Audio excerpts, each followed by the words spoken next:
जरा इस बात को सुनना, यही है राम का रामत्व। भगवान राम रथ पर नहीं बैठना चाहते, बार बार कह रहे नहीं मैं रथ पे तो नहीं बैठूंगा, क्योंकि मुझे बिना पदित्राण के जाना है, बिना छाया के जाना है, निरावरण चरण जाना है, पैदल जाना है, रथ की कोई आवश्यकता नहीं है। मैंने वचन दिया है, मैंने अपनी माँ को वचन दिया है, मैंने पिताश्री को वचन दिया है, सत्य और धर्म का पालन करूंगा, बिना पदित्राण के जाऊंगा। सुमंत जी ने एक बात कही कि आपने अपने पिता की आज्ञा का पालन किया कि नहीं किया? हाँ किया। आपने अपनी माँ की आज्ञा का पालन किया कि नहीं किया? हाँ किया। तो मैं आज्ञा तो नहीं दे रहा हूं, लेकिन आप यदि मेरा सम्मान करते हैं, पिता के समान आदर देते हैं, मैं आदेश नहीं दे रहा हूं, लेकिन प्रार्थना कर रहा हूं, आप माता पिता की आज्ञा को स्वीकार कर सकते हैं तो आप मेरा विशेष सम्मान करते हैं। मेरी प्रार्थना है कि मुझे राष्ट्र धर्म से अलग ना किया जाए, ये राज आज्ञा है, इसलिए उसका पालन मुझे करना पड़ेगा। आप स्वीकार करें रथ को, मेरा राष्ट्र धर्म सुरक्षित हो जाएगा। भगवान राम ने कहा कि आप राष्ट्र धर्म को सुरक्षित करना चाहते हैं और मैंने सदा आपका सम्मान किया है, लेकिन कुछ दूर तक मैं रथ में बैठूंगा, इसके बाद आप ध्यान से सुन लीजिए प्रधानमंत्री जी, मैं रथ का त्याग कर दूंगा, मैं रथ का त्याग करूंगा, लेकिन अभी आपकी आज्ञा को स्वीकार करता हूं और बैठता हूं। भगवान श्री राम रथ में बैठ गए। रथ जैसे ही बढ़ा, पूरी जनता राम जी के साथ चल दी। प्रधानमंत्री को ऐसा एहसास हुआ कि मेरा विशेष सम्मान रखा गया है, नहीं मेरा विशेष सम्मान रखा गया। लेकिन तमसा नदी के तट पर जब भगवान राम ने पूरी अयोध्या को सोता हुआ छोड़ दिया तो प्रधानमंत्री को यह लगा कि अब निश्चित रूप से मुझे भी छोड़ेंगे।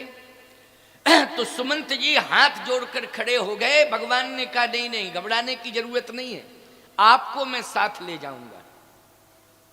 क्यों भाई, आप घबराइए नहीं, आपको मैं अपने साथ ले जाऊंगा, आप मेरे साथ चलेंगे और घबराइए बिल्कुल नहीं, रथ में बैठ के ही जाऊंगा।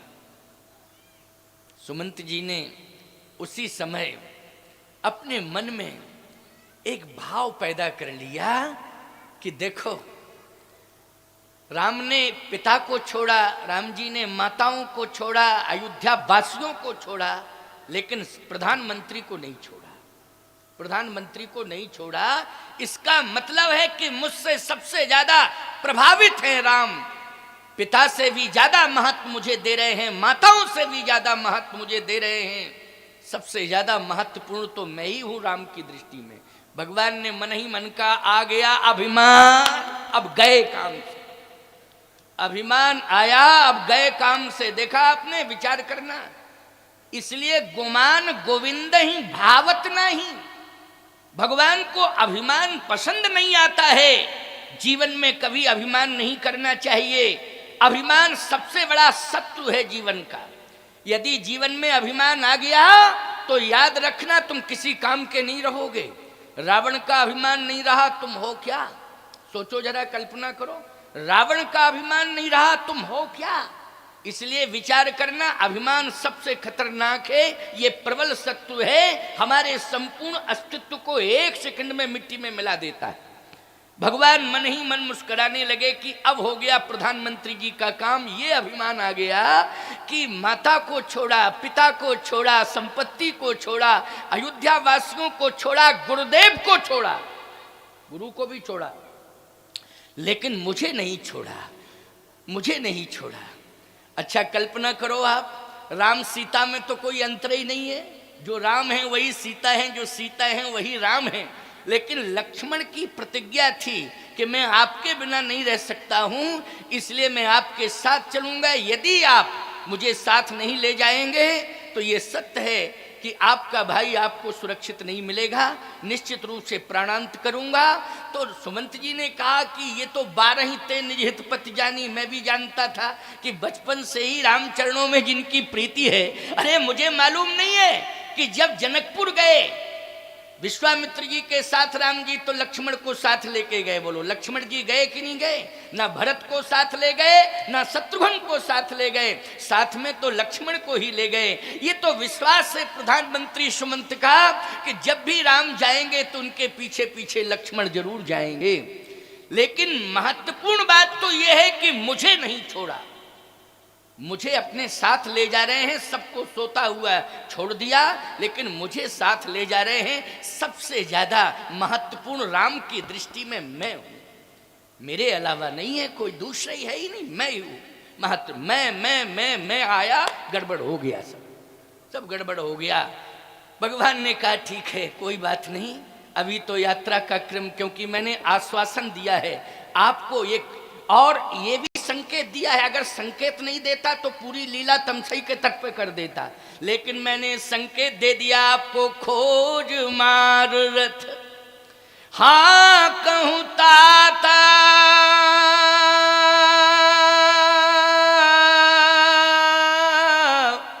आन उपाय बने नहीं बाता। रथ को आगे बढ़ाओ, आपके बिना बात नहीं बनेगी। क्यों भाई? आपके बिना बात नहीं बनेगी। खोज मार, भाषा पर ध्यान देना, मानस की अर्धाली पर ध्यान देना। खोज मार रथ हाँ कहु ताता, आन उपाय बने नहीं बाता। प्रधानमंत्री ने कहा मोहर लग गई, मेरे बिना इनका काम चलने वाला नहीं है, मेरे बिना इनका काम बनने वाला नहीं है। अब बोलो अभिमान में और मोहर लग गई कि नहीं लग गई? जल्दी बोलो। परमात्मा को जो चैलेंज करे, निश्चित रूप से कोई भी हो, मैं कहता हूं प्रधानमंत्री की बात छोड़ो, भगवान राम के पिता को परिणाम भुगतना पड़ा। बोलो भुगतना पड़ा कि नहीं भुगतना पड़ा? आप सबको मालूम है। भगवान श्री राम ने कहा अब तो मोहर लग गई है, प्रधानमंत्री जी समझ चुके हैं कि मेरे बिना अब काम चलने वाला नहीं है। लेकिन सावधानी से सुनना ग्रामवासियों, मैं आपको एक बात बता देना चाहता हूं। आप सभी रामचरितमानस को पढ़ते हो, सुनते हो, हर घर में रामायण है, कोई ऐसा घर नहीं है जिसमें रामायण ना हो, रामायण को लोग पढ़ते ना हो। मैं कहता हूं जो पढ़ा लिखा नहीं है वो रामायण को सुनता है। बहुत से ऐसे लोग हैं जिन्होंने कभी स्कूल में जाकर के एडमिशन भी नहीं कराया है, एक दिन स्कूल में उनकी उपस्थिति नहीं रही। लेकिन बहुत से ऐसे ग्राम में लोग रहते हैं जिनको लगभग 75% रामचरितमानस की चौपाइयां याद हैं। ये रामायण के प्रति प्रेम, 75% चौपाइयां याद हैं। ऐसे लोगों का अनुभव मैंने किया है। बहुत समय हो गया मुझे कथा कहते कहते, ग्रामों में जाते जाते। मैंने शहर में ऐसी उपलब्धियां नहीं पाई, ये प्रतिभाओं को नहीं देखा, मैंने ग्रामों में देखा है। इसलिए मैं ग्राम की संस्कृति से बहुत आकर्षित रहता हूं, बहुत प्रभावित रहता हूं। भगवान समझ गए कि अब तो मोहर लग गई, चलो कोई बात नहीं है, आगे देखता हूं। भगवान किसको अपनाते हैं सोचो। गोस्वामी जी कहते हैं राम जी का एक रामत्व है, एक विशेषता है कि छोटों की छुटाई दूर करी, छोटों की छुटाई दूर करी, बड़ों की बड़ाई दूर करी। छोटों का छुटपन दूर कर दिया, बड़ों का बड़प्पन दूर कर दिया।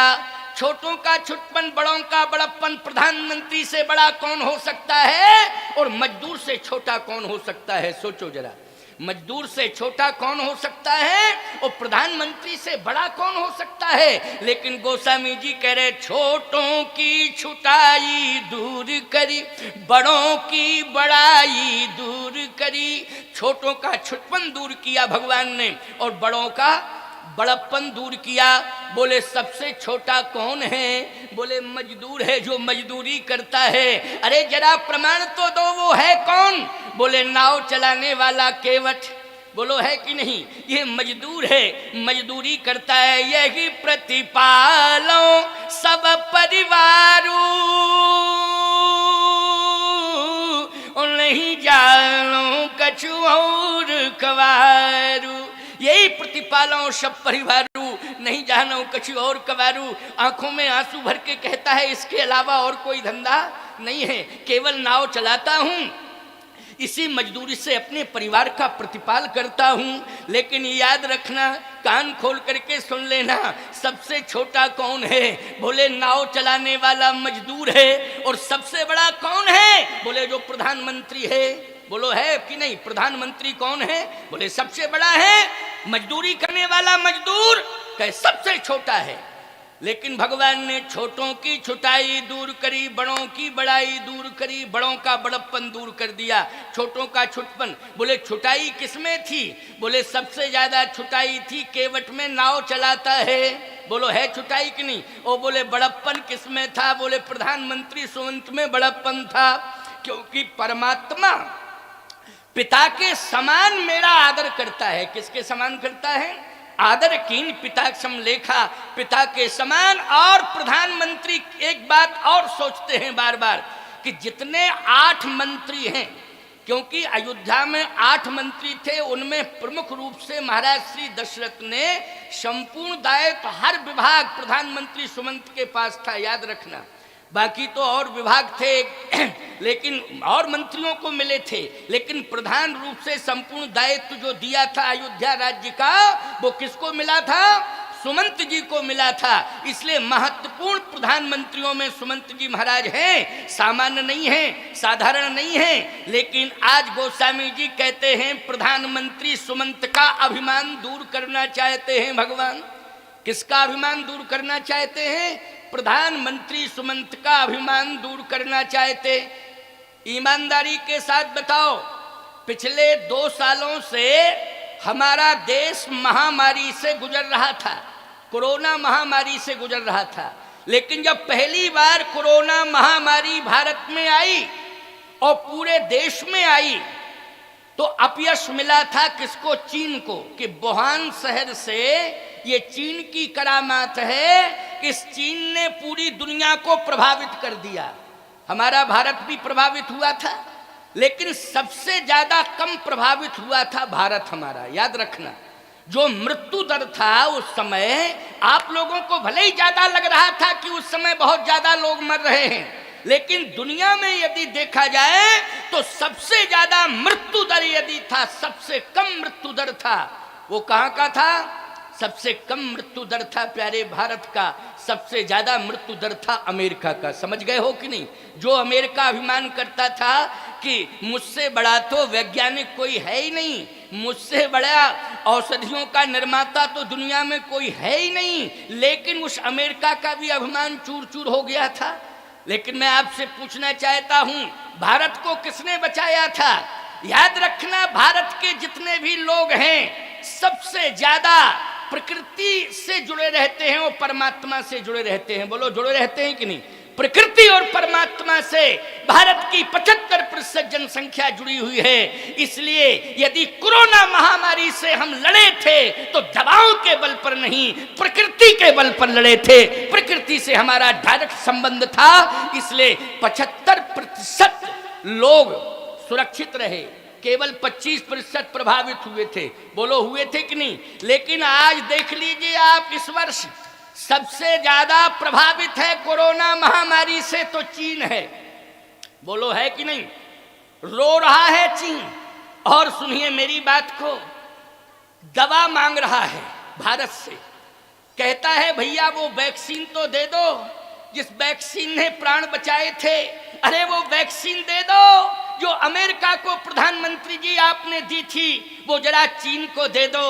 वो कहां है वैक्सीन? मैं एक बात कहता हूं, चीन के लोगों से एक बात कहना चाहता हूं, भारत के पास जितनी बड़ी ताकत दवा की है, उससे बड़ी ताकत दुआ की है। संतों की दुआ लगेगी तभी कोई सुरक्षित रह सकता है। दवा एक बार फैल हो सकती है, लेकिन दुआ कभी फैल नहीं हो सकती है। और आप कहो महाराज भारत के पास दुआ देने की ताकत किसमें है? तो मैं कहना चाहता हूं, और जितने देश हैं उनमें भले ही कृषि की प्रधानता हो, लेकिन भारत सबसे शक्तिशाली देश क्यों है?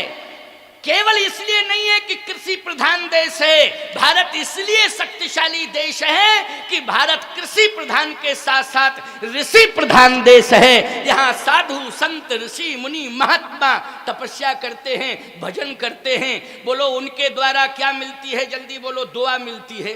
बोलो मिलती है दुआ कि नहीं मिलती है? और दुआ जिसको मिल जाए तो दवा एक बार फेल हो सकती है, लेकिन दुआ फेल नहीं हो सकती। हो सकती क्या दुआ फेल? दुआ नहीं होगी फेल प्यारे।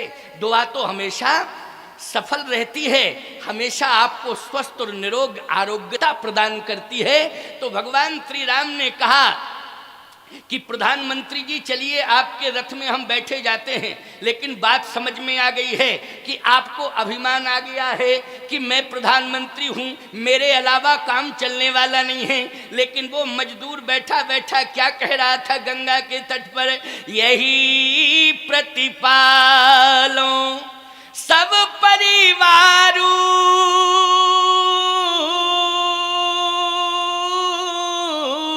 और नहीं जानू कछु और कवारू। केवल इसी से परिवार का प्रतिपाल करता हूं और कोई मेरे पास चारा नहीं है और कोई मेरे पास उपाय नहीं है। लेकिन बैठा बैठा किसका चिंतन करता है? मैं आपसे कहना चाहता हूं, एक चिंतन उसका रहता है हमेशा, क्या? कि मैं मजदूर जरूर हूं, मैं मजदूर जरूर हूं। एक परंपरा उसने बनाई थी, देखो इसी को भाव कहते हैं, इसी को विचार कहते हैं।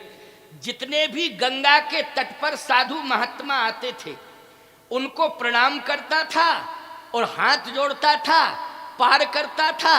संत कहते थे कि ले लो ले लो उतराई, ले लो ले लो। तो क्या कहता था? बस आशीर्वाद दे दो। क्या दे दो? आशीर्वाद दो, इसके अलावा मुझे कुछ नहीं चाहिए। ईमानदारी से बताओ, आज भी जो बेचारे मजदूरी कर गंगा के किनारे नाव चलाते हैं, बहुत से ऐसे केवट हैं जो साधु संतों से कुछ नहीं लेते हैं।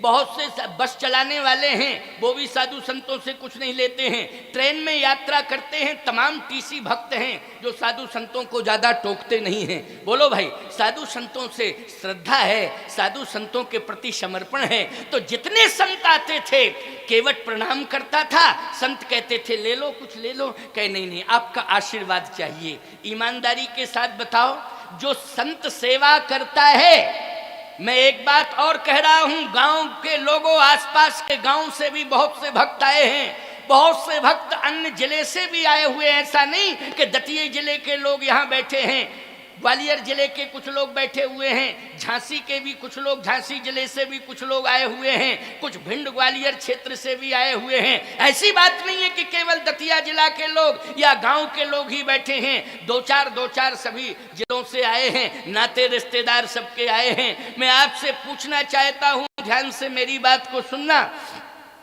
समझने की कोशिश करना, संत सेवा कितनी महान है, संत सेवा की कितनी बड़ी महिमा है।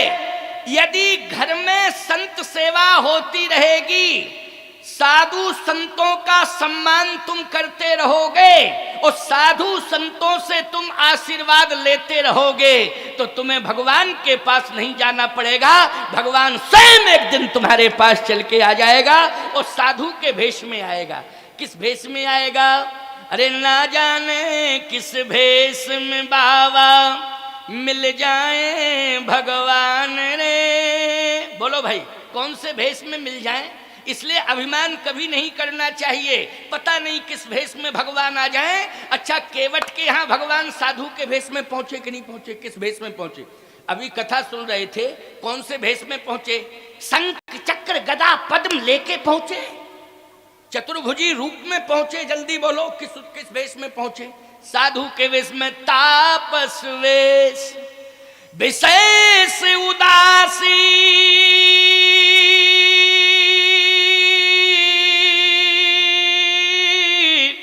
और 14 बरस राम बनवासी। 14 वर्ष तक भगवान तपस्वी के भेष में रहे। तो केवट के यहाँ भगवान किस भेष में पहुंचे? साधु के भेष में पहुंचे।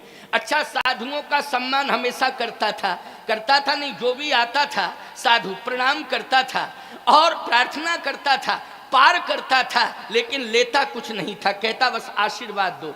आशीर्वाद दो। आशीर्वाद का परिणाम क्या निकला, जल्दी बोलो।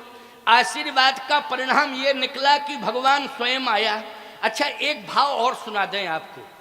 प्रधानमंत्री सुमंत जब गंगा के तट पर भगवान राम को लेके पहुंचे तो भगवान राम ने कहा रथ रोक दो, रोक दीजिए रथ। सुमंत जी ने रथ रोक दिया, भगवान उतर गए। अब इधर जावे उधर जावे, इधर उधर। तो सुमंत जी बोले किसको खोज रहे हैं? भगवान राम ने कहा ये मत पूछो किसको खोज रहा हूं, जिसकी मुझे जरूरत है उसी को खोज रहा हूं। अरे तो ये तो बता दीजिए, आप इधर जा रहे उधर जा रहे, इधर जा रहे उधर जा रहे, आप बताइए। भगवान राम ने कहा प्रधानमंत्री जी आप ये मत पूछिए कि मैं किसे खोज रहा हूं, आप तो अयोध्या का रास्ता खोजिए जाइए। बस केवल इतनी बात हमारी। आप मुझसे मत पूछो कि मैं किसे खोज रहा हूं, क्या खोज रहा हूं, आप तो रास्ता खोजिए अयोध्या का, बस उसी रास्ते को पकड़िए और वापस जाइए। सुमंत जी बोले क्या कह रहे हैं आप? भगवान बोले हाँ हाँ मैं ठीक कह रहा हूं। नहीं नहीं नहीं नहीं, ऐसा नहीं हो सकता है, ऐसा नहीं हो सकता है। भगवान ने कहा नहीं नहीं, जाना पड़ेगा जाना पड़ेगा जाना पड़ेगा। बरबस राम, बरबस मानी बोलो क्या अर्थ करोगे इसका, जल्दी बोलो। बरबस मानी जबरदस्ती। इससे सिद्ध होता है कि वो मना कर रहा है, बार बार कह रहा है नहीं नहीं नहीं नहीं नहीं नहीं नहीं, मैं अयोध्या नहीं जाऊंगा। भगवान ने कहा जाना पड़ेगा जाना पड़ेगा जाना पड़ेगा, आप तो खोजो अयोध्या का रास्ता खोजो, मुझसे मत पूछो मैं किसे खोज रहा हूं। अरे तो आप ये तो बता दीजिए आप किसे खोज रहे हैं? भगवान राम ने कहा मैं उसे खोज रहा हूं जो मुझे रास्ता बताएगा, मैं उसे खोज रहा हूं जो मुझे रास्ता बताएगा। बोलो कितनी बड़ी महिमा है भक्त की, बोलो है कि नहीं? कितनी बड़ी महिमा भक्त की है। इसलिए मैं कहना चाहता हूं भक्त बनने की कोशिश करो। क्या बनने की कोशिश करो? भक्त बनने की कोशिश करो। और भक्त बनने का फार्मूला मैं आपको बता रहा हूं कि अभिमान को पहले दूर करो। अभिमान को आपने दूर कर दिया, फार्मूला बता रहा हूं भक्त बनने का, याद रखना। बहुत लंबा चौड़ा नुस्खा नहीं है, बहुत लंबा चौड़ा फार्मूला नहीं है। भक्त बनने का क्या है? बोले भक्त बनने का तरीका क्या है, फार्मूला क्या है? बोले अभिमान को दूर करो। अच्छा, अभिमान को दूर कर दिया, बोले सरलता को सिरोधारी करो। समझ गए हो? अभिमान को दूर करो और सरलता को श्रोधारी करो। और जैसे ही सरलता को आपने श्रोधारी कर लिया तो आपके मन में एक ही भाव आ जाना चाहिए भक्त बनने की बात। जड़ चेतन जग जीव जत सकल राममय जान, ओ बंदों सबके पद कमल सदा जोर जुग पान। ये भक्त बनने का फार्मूला है। वैसे तो एक बात बताएं, ऐसे भी सरल हैं लोग जो अपने से बड़ों के आगे तो झुक जाते हैं, लेकिन जो बराबरी का और छोटा होता है कहते अरे भैया बड़ों को झुक गए, अब क्या मतलब निकलता है इसका, मैं झुकता ही रहूं। ऐसे भी लोग हैं सरल, लेकिन नहीं नहीं, सरलता की पराकाष्ठा पर पहुंच जाना, अभिमान को दूर करना, सरल बन जाना। कितने सरल बनना है, रामायण का ये दोहा आपके जीवन में उतर जाना चाहिए। जड़ चेतन जग जीव जत ओ सकल राममय जान, ओ बंदहु सबके पद कमल सदा जोर जुग पान। सिया राम मैं सब जग जानी। अच्छा बोलो, ये रामायण में लिखा है कि नहीं लिखा है? हम अपनी तरफ से कोई बना बना के तो नहीं बोल रहे हैं। जरा एक बात अगर बना के दोहा छंद सोरठा चौपाई, हमारी आदत नहीं है। हम कभी इधर उधर के ना गीत सुनाते हैं ना इधर उधर की कोई चर्चा करते हैं। रामायण में जो छंद सोरठा दोहा लिखा है उसी को मैं कहता हूं, और इधर उधर के कवियों को भी ज्यादा याद ही नहीं है हमें, हम क्या कहें। केवल तुलसीदास जी की रामायण मुझे याद है। अरे इतना साहित्य भरा पड़ा है, इधर उधर की आवश्यकता नहीं पड़ेगी। इसलिए सिया राम मैं सब जग जानी,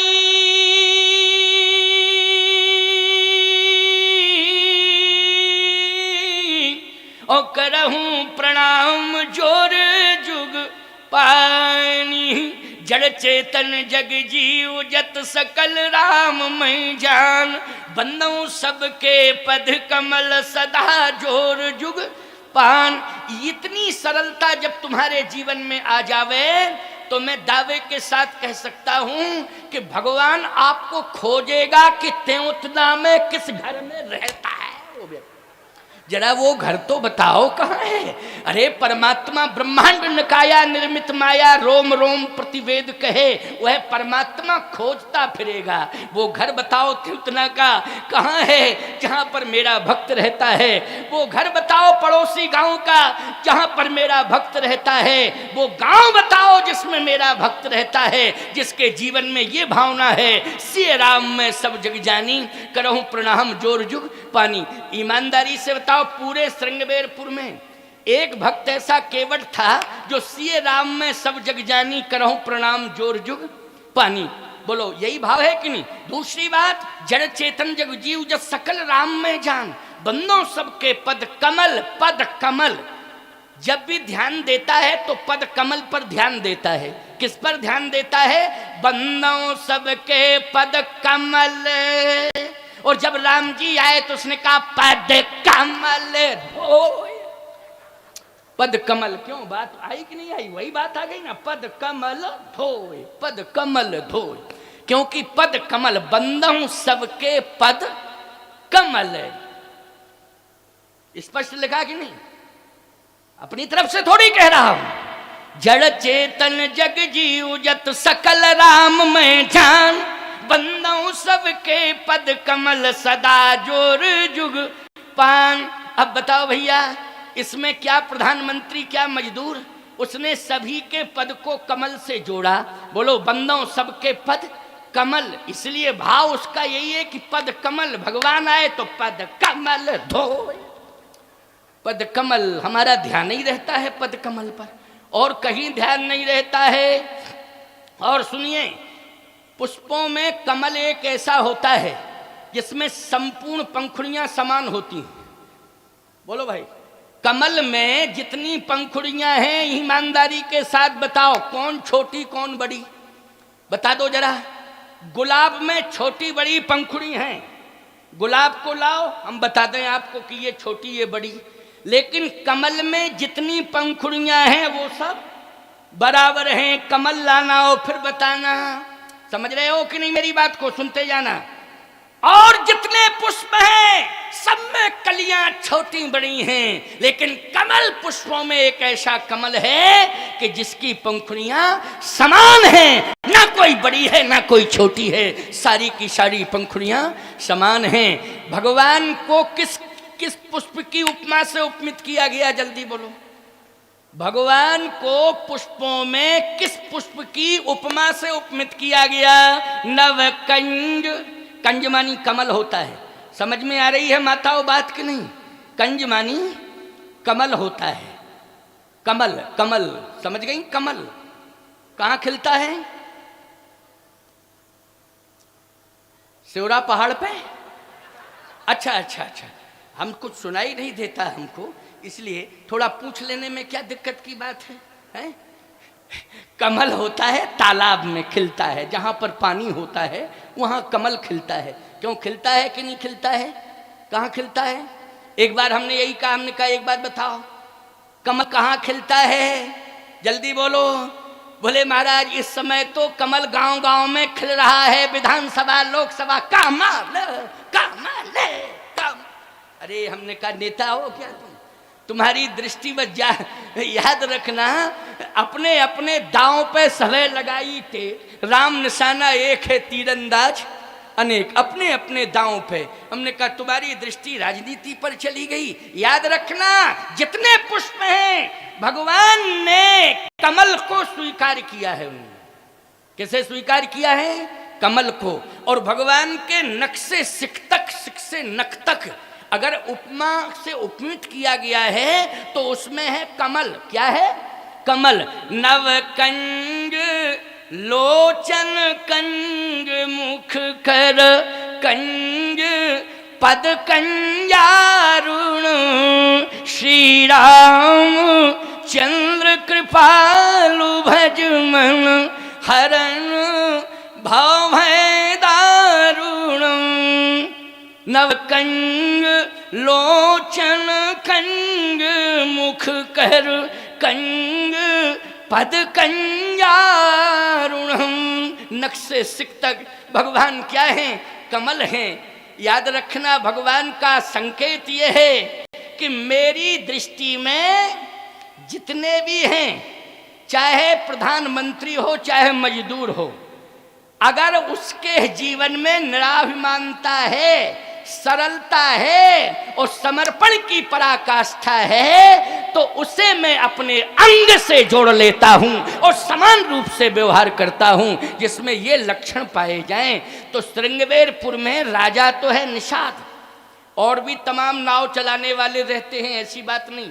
एक गांव में अगर घाट बना है तो ये गारंटी नहीं है, और केवटों का गांव हो, अगर भाई एक ही केवट रहता हो तो अलग बात है गांव, और केवटों का ही गांव हो तो एक ही नाव रहेगी घाट पे। जल्दी बोलो। अच्छा, श्रृंगवेरपुर किसका गांव? केवटों का गांव है कि नहीं? क्योंकि वहां का राजा कौन है? जल्दी बोलो। वहां का राजा है निषाद।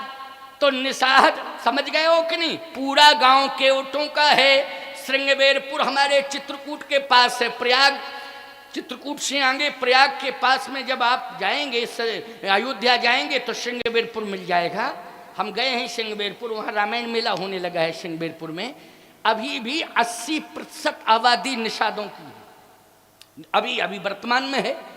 तो निषादों का गांव। अच्छा, घाट है। अभी आप देखो श्रृंगवेरपुर में गंगा के घाट पर तो कम से कम सैकड़ों नाव हैं। अच्छा भैया, इस समय सैकड़ों नाव हैं, उस समय सैकड़ों नहीं होंगी, 2-4-10 तो होंगी। क्यों भाई, 2-4-10 नहीं होगी क्या? जब सैकड़ों अभी हैं तो 2-4-10 जरूर नाव पड़ी होंगी। लेकिन भगवान श्री राम, आप कहो महाराज, जो सामने आ गया उसी की नाव मांगती। अब ये तो नहीं था कि राम सिंह केवट, धन सिंह केवट, फूल सिंह केवट, ऐसा तो नहीं है कि नाम अलग अलग हों। वहां केवल केवट का, केवट शब्द आया। केवट एक जाति है, कोई नाम नहीं है। क्यों भाई, केवट क्या है? जल्दी बोलो। नाम है कि जाति है? बोलो। केवट एक जाति है। यहां पूरे प्रसंग में केवट केवट केवट केवट, और अभी तक केवट ही चला आ रहा है, जबकि केवट एक जाति है। बोलो, है जाति कि नहीं? अब आप कहो महाराज, तो जो केवट दिखाई दे गया होगा उसी की नाव में बैठ गए। नहीं नहीं नहीं, बिल्कुल नहीं। आप कहोगे फिर प्रमाण बताओ। भगवान राम जो केवट वहां घाट पर थे, अगर हर केवट की नाव को भगवान स्वीकार करना चाहते हैं तो जो घाट पर केवट थे उनसे नाव मांगनी चाहिए थी भगवान को। लेकिन जो घाट पर नहीं था, भगवान उसे खोज रहे थे, उस केवट को खोज रहे थे जो घाट पे नहीं था। आप कहो हमारा रामायण में तो नहीं लिखा है, रामायण में तो लिखा है। तो आपको तुलसीदास ने लिखा है, आपको तुलसीदास जी ने लिखा। हाँ, आप जो है कवितावली पढ़िए। तुलसीदास जी के 12 ग्रंथ हैं। कितने ग्रंथ हैं तुलसीदास जी के? हैं? 12 ग्रंथ हैं। बोलो, हैं कि नहीं? अब तुलसीदास जी के 12 ग्रंथ हैं, समझ लेना इस बात को। तुलसीदास जी महाराज ने कवितावली में स्पष्ट लिखा है कि भगवान स्वयं खोज रहे हैं। केवट तो बहुत है, तमाम नाव हैं घाट पर। घाट उसे कहते हैं जो सपाट होता है, सपाट होता है उसको घाट कहते हैं। बोलो, कहते कि नहीं? अगर करार है तो घाट नहीं है वो। करार पे घाट बनता क्या? मरना है किसी को? है करार पर घाट नहीं बनता है। जहां सपाट होता है वहीं पर घाट बनता है। बनता कि नहीं? लेकिन भगवान श्री राम कवितावली पढ़ो, क्या लिखा है? तुलसी जिन के पद पंकज ते। भगवान जब पहुंचे गंगा के तट पर, तमाम केवट आ गए। आओ प्रभु, आओ प्रभु, आओ प्रभु, आओ प्रभु। रामलीला में देखते हो कि नहीं देखते? जब राम जी जा रहे थे, कहाँ? जनकपुर जा रहे थे, तो बक्सर में जो गंगा जी का किनारा है, रामलीला में एक ऐसा भी दृश्य आता है कि केवट बुला रहे हैं भगवान को, लालन आवो हमारे घाट, हमरे घाट पे सुंदर नैया, जाको घाट सपाट। गाते हैं, जाने क्या क्या गाते हैं भगवान जाने। बहुत पहले सुना था मैंने तो रामलीला में, लेकिन अब तो हम देख ही नहीं पाते, फुर्सत ही नहीं है। लेकिन बोलो भैया, तमाम केवट इकट्ठे हो गए थे कि नहीं? यहाँ भी श्रृंगवेरपुर में बहुत केवट इकट्ठे हुए हैं, और वो सब केवट कह रहे आओ मेरी नाव में। कहता आओ मेरी नाव में, आओ प्रभु मेरी नाव। भगवान कहते चुप रहो, चुप रहो, हटो हटो, परेशान क्यों, हटो हटो, परेशान क्यों करते हो? तो फिर आपको पार नहीं जाना है, मेरा केवट उसकी तलाश में कर रहा, मेरा केवट, समझ गए हो? नहीं, केवटों में भी मेरा केवट। क्यों? जिसने संत सेवा की है, जो सदा संतों का आदर कर रहा है, जो निरंतर संतों की सेवा में लगा रहता है। गंगा के घाट पर जो संत आते हैं उन संतों को प्रणाम भी करता है, आदर पूर्वक नाव में भी बिठालता है और पार भी करता है और प्रार्थना भी करता है। कुछ नहीं चाहिए, केवल आशीर्वाद दो। हम उस केवट को तलाश रहे हैं। अच्छा, ईमानदारी के साथ बताओ, गांव में त्योतना में जिस घर में साधु सेवा होती होगी, साधु वहीं जाएंगे कि नहीं जाएंगे? उसी घर में जाएंगे साधु। जो साधु के प्रति आस्था नहीं रखता है उसके घर पे क्यों जाएंगे? गाली खावें क्या? क्यों भाई? गाय और साधु, याद रखना, गाय भी उसी मकान के सामने खड़ी हो जाती है जहां रोटी मिलती है। याद रखना, गाय भी उसी मकान के सामने। पूरे गांव में कितने मकान होते हैं? ईमानदारी के साथ बताओ, अंदाज करके देख लेना, माताओं को अनुभव होगा, क्योंकि ये गौग्रास निकालती हैं, गाय को रोटी खिलाती हैं। गाय उसी दरवाजे पर खड़ी मिलेगी जिस दरवाजे पर गाय को रोटी मिलती है। सभी दरवाजों पर गाय नहीं जाएगी, याद रखना, ये बिल्कुल सत्य कह रहा हूं मैं, ध्यान से सुन लेना मेरी। साधु भी उसी के घर पर जाएगा जिसके घर में संत सेवा होती है, उसी के दरवाजे पर साधु जाएगा। ऐसा नहीं कि सबके दरवाजों पर साधु पहुंच जावे। कोई होगा भिखारी विखारी जो दरवाजे दरवाजे पर पहुंचता रहे, समझ रहे हो कि नहीं? लेकिन साधु, जिस घर में आदर होता साधु का, संत सेवा होती, उसी घर के सामने साधु पहुंच जाएगा। तो पूरे घाट पर एक केवट ऐसा था कि जो संतों को बिना पैसे के पार करता था, और पैसा बिना पैसे के पार भी करता था, लेकिन उन संतों के चरण भी धोता था। क्या करता था? तुम्हारे घर में साधु आ जाते